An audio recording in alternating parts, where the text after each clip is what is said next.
देश की जनता ने किसे सौंपी सत्ता की चाबी? चुनाव के बाद अब है सटीक आंकड़ों की बारी। जनता से जाना किस तरफ है उनका विचार। बनने वाली है देश में अब की बार किसकी सरकार?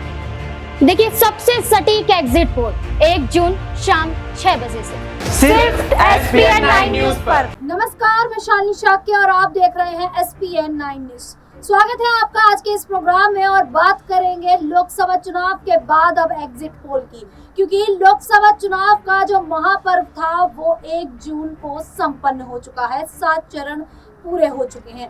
यहाँ बात करेंगे उत्तर प्रदेश की मिर्जापुर सीट को लेकर, क्योंकि कुछ समय पहले अगर देखा जाए तो मिर्जापुर सीट को लेकर घमासान मची हुई थी और सभी गलियारों में ये चर्चाएं थी कि क्या मिर्जापुर सीट से अनुप्रिया पटेल एक बार फिर से जीत हासिल करेंगी, क्या एक बार फिर से सांसद बनेंगी भी या नहीं। क्योंकि मिर्जापुर सीट की अगर बात की जाए, इसके इतिहास को अगर खंगाला जाए तो यहाँ पर 4 बार सपा ने जीत हासिल की है, वहीं कांग्रेस ने 7 बार जीत हासिल की है, बसपा, भाजपा और अपना दल सोनेलाल ने 2-2 बार यहाँ से जीत हासिल की है, वहीं भारतीय जनसंघ, जनता पार्टी और जनता दल ने एक बार यहाँ से जीत हासिल कर दी है। लेकिन 2014 से अगर देखा जाए तो 2014 में और 2019 में लगातार अनुप्रिया पटेल यहाँ से कार्यरत है। अब ऐसे में एग्जिट पोल की बात हो रही है तो कहीं ना कहीं देखा जा रहा है कि उत्तर प्रदेश में जो बीजेपी है वो कमजोर पड़ती नजर आ रही है।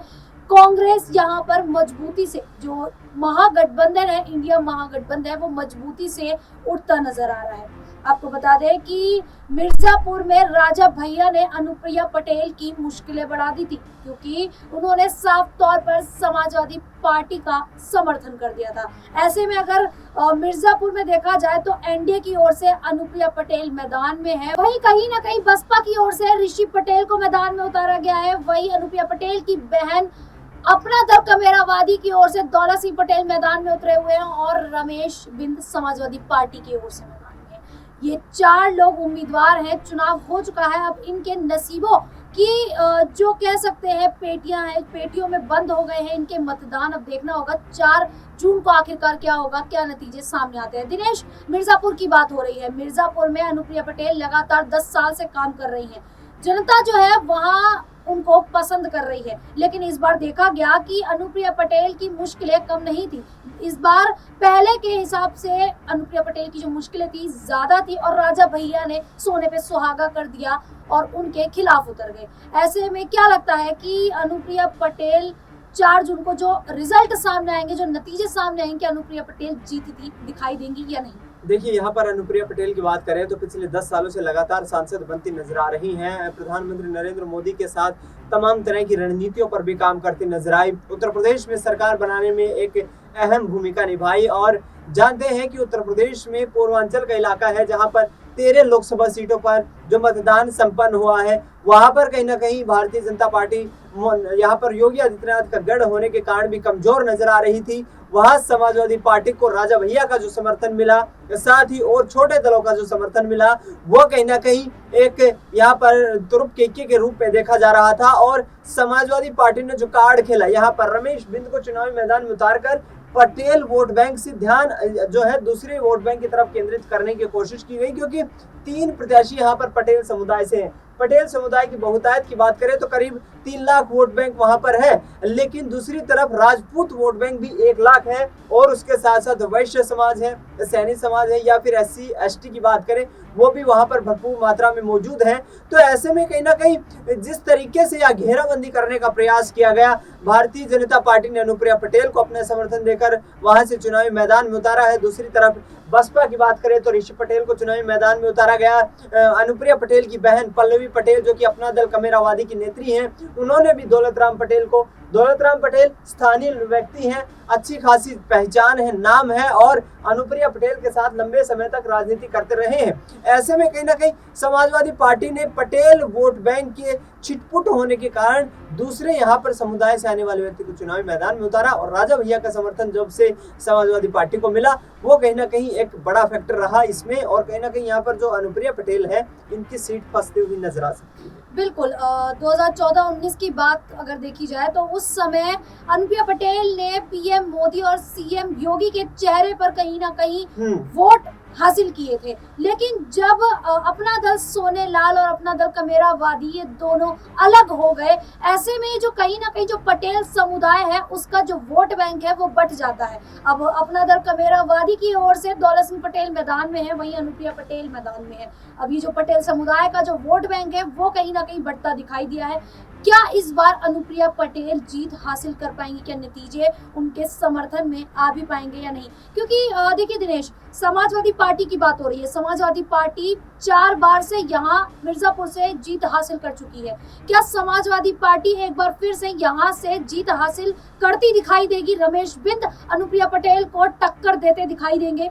यहाँ जो कोशिशें जो की जा रही है अखिलेश यादव की तरफ से, आपको मैं यहाँ पर कुछ वक्त पहले की घटना बताना चाहूंगा कि राज्यसभा में उत्तर प्रदेश की 10 सीटें जो जनवरी के महीने में खाली हुई, उस दौरान चुनाव करवाए गए। वहां से पल्लवी पटेल और राजा भैया का समर्थन यदि अखिलेश यादव या समाजवादी पार्टी को मिल जाता तो समाजवादी पार्टी अपने 3 उम्मीदवारों को जीत दिला सकती थी और भारतीय जनता पार्टी के खाते से 1 उम्मीदवार कम हो सकता था। लेकिन उस चुनाव के दौरान, राज्यसभा के चुनाव के दौरान अखिलेश यादव की तरफ से अपील की गई पल्लवी पटेल को विशेष तौर पर कि आप हमारे जो उम्मीदवार हैं उनको समर्थन दीजिए, उनको सहयोग करिए। लेकिन पल्लवी पटेल ने वहां पर क्रॉस वोटिंग की, नतीजा यहाँ पर समाजवादी पार्टी को झटका लगा। लेकिन देखा जाए तो ये पूरा जो कहीं ना कहीं जो राजनीतिक एक गतिरोध शुरू हुआ वो राज्यसभा चुनाव के बाद शुरू हुआ, क्योंकि उससे पहले तो पल्लवी पटेल और डिंपल यादव एक साथ तमाम चुनावी रणनीतियां बनाती हुई नजर आ रही थी। डिंपल यादव की तरफ से बहुत कोशिशें की गई यहाँ पर कि पल्लवी पटेल का साथ यदि बना रहेगा तो ज्यादा बेहतर स्थिति में रहेगी समाजवादी पार्टी। लेकिन पल्लवी पटेल अधिक सीटों की मांग करती नजर आए। इस वक्त भी देखा जाए तो करीब 1.5 दर्जन सीटों पर उन्होंने अपने उम्मीदवारों को उतारा है। तो ऐसे में ये पूरा जो सियासी समीकरण है इसमें अखिलेश यादव को विशेष तौर पर टारगेट करने की कोशिश यहाँ पर की गई है पल्लवी पटेल की तरफ से। लेकिन देखा जाए तो मुझे ऐसा लगता है कि अनुप्रिया पटेल इस बार भी मजबूत जो कद्दावर नेत्री है उसके रूप में सामने आ रही हैं और तीसरी बार उनकी जीत की संभावनाएं अधिक दिखाई देती है। दिनेश, मेरा आपसे ये आखिरी सवाल रहेगा कि जिस प्रकार से महागठबंधन बना, इंडिया गठबंधन बना, ऐसे में मायावती ने कहीं ना कहीं बिल्कुल अलग हो गई, वो किसी भी गठबंधन में शामिल नहीं हुई।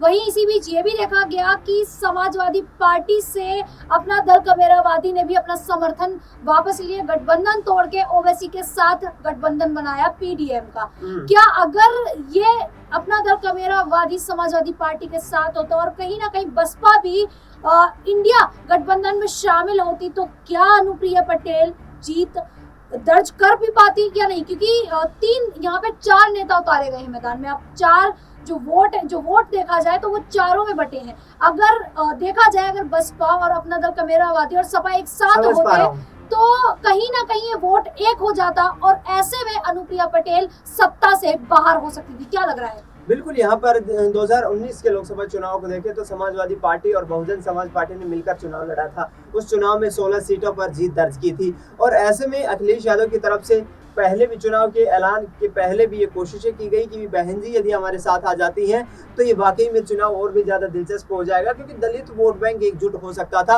और दलित वोट बैंक की एकजुटता का मतलब सीधा ये है कि करीब 10 से 15% वोट बैंक इकट्ठे आपके खाते में आता। इंडिया गठबंधन की तरफ से तमाम कोशिशें की गई, कांग्रेस पार्टी की तरफ से भी ये कहा गया कि यदि मायावती हमारे साथ शामिल हो जाती है तो ऐसे में पहली दलित प्रधानमंत्री देश को मिल सकती है। मायावती को पीएम पद तक ले जाने की बातें यहाँ पर की गई थी, लेकिन मायावती ने अकेले चुनाव लड़ने का फैसला किया। लिहाजा अब जो मिर्जापुर सीट की बात है, मिर्जापुर पर जो 3 पटेल कैंडिडेट्स हैं, ये वोट जो है 3 लाख का, ये 3 जगह बढ़ता हुआ नजर आएगा। पल्लवी पटेल, दौलत राम, माफ कीजिए यहाँ पर अनुप्रिया पटेल और इसके साथ साथ बहुजन समाज पार्टी के बीच में। और ऐसे में कहीं ना कहीं मुझे ये प्रबल जो संभावनाएं लग रही है कि समाजवादी पार्टी और अनुप्रिया पटेल के बीच जो है आमने सामने की टक्कर रहेगी। लेकिन फिर भी यहाँ पर मैंने जैसे फिर पहले भी कहा कि अनुप्रिया पटेल कहीं ना कहीं फेवरेट चेहरे के रूप में है, इसलिए फेवरेट रहेंगी जीत के लिए। लेकिन देखना ये होगा कि राजा भैया का जो समर्थन है वो कितना यहाँ पर मिल पाता है।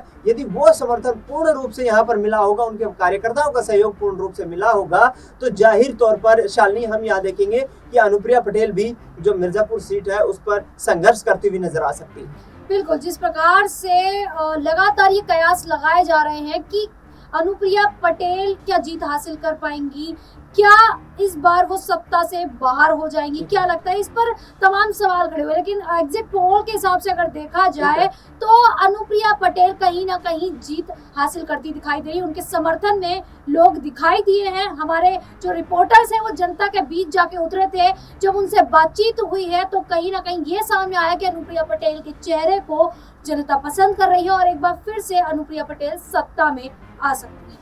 फिलहाल के लिए इतना ही। देखते रहिए SPN 9।